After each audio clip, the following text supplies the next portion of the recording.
ఇవాళ గుళ్ళు గోపురాలు కడగడం కాదు. మీరు చెప్పండి, లేదు రేపు నేను సంతకం పెట్టి పోతాను అని చెప్పండి. ఇప్పుడు మేము కూడా వెళ్తాం, తప్పకుండా ఒక మసీదుకి వెళ్తాం, చర్చికి వెళ్తాం, అక్కడ సంప్రదాయాల్ని తూచా తప్పకుండా పాటిస్తాం. That's way we respect other religions.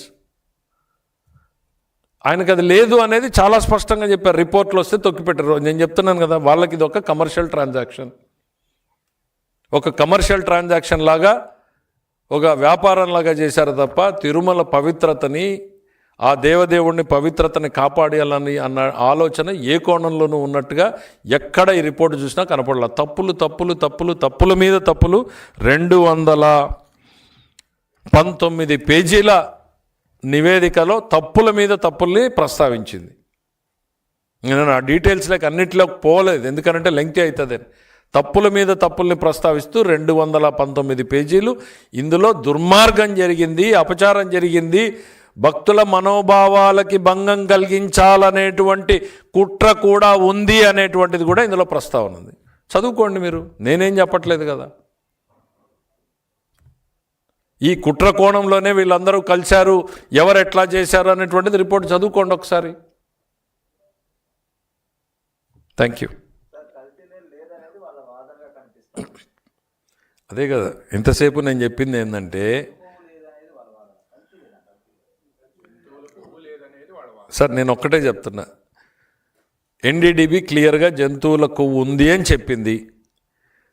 మీరు జంతువుల కొవ్వు, ఫిష్ ఆయిల్ లేదు అనేటువంటిది ఏ నివేదిక చెప్పిందో మీరు చెప్పండి. చాలా స్పష్టంగా నేను వాళ్ళని అడుగుతున్నా.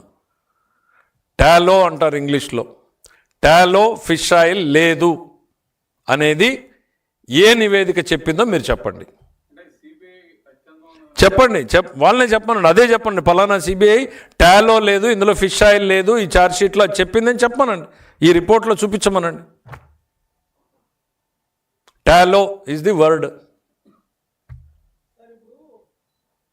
టాలో ఈజ్ ది వర్డ్ అంటే ఈ ఈ ఈ కొవ్వుకు సంబంధించినటువంటి పదాన్ని టాలో అంటారు. ఎందుకంటే ఈ ఛార్జ్షీట్లన్నీ ఇంగ్లీష్లో రాస్తారు కాబట్టి అదే వాడాల్సి వస్తుంది రిపోర్ట్, ల్యాబ్ రిపోర్ట్లను. టాలో లేదు, ఫిష్ ఆయిల్ లేదు ఇందులో అనేటువంటిది ఎక్కడ చెప్పిందో చెప్పమనండి. ఐఎమ్ బీయింగ్ రిపీటింగ్ ఎందుకనంటే ఒక ఆవేదనతో.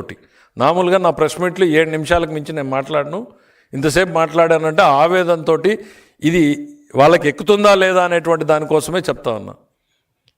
ఎన్డీడీబీ చాలా స్పష్టంగా చెప్పింది, పేజ్ నంబర్ 35లో సిట్ ఛార్జ్షీట్లో చెప్పింది ఇందులో ఉంది అని. మీకు ఎక్కడుంది ఇందులో టాలో కానీ ఫిష్ ఆయిల్ కానీ లేదు అనేటువంటిది ఎక్కడుందో చెప్పండి. Thank you. Right sir.